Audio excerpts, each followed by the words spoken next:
గ్రంథం 5వ అధ్యాయం 21 నుండి 24 వచ్చిన చదవండమ్మా.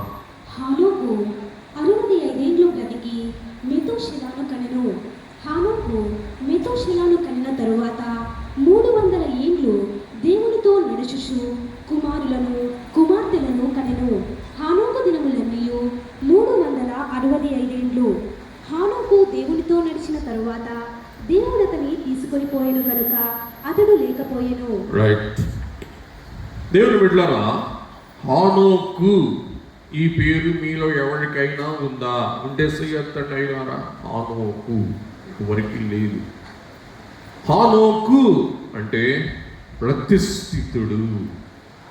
హానోకు అనగా సమర్పణ, ప్రతిష్ట.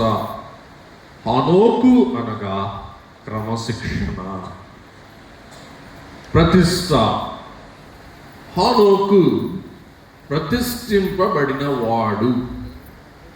హానోకు దేవుని కొరకు ప్రత్యేకముగా జీవించిన వాడు.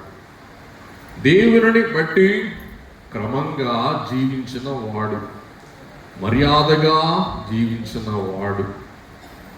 అలాగే దేవుని యొక్క దాసుడు. మరి విశేషముగా దేవునితో నడిచిన వాడు. గమనించండి. ప్రతిష్ట అంటే ప్రత్యేకం. ప్రతిష్ట అంటే ఏం చెప్పండి? ప్రత్యేకం.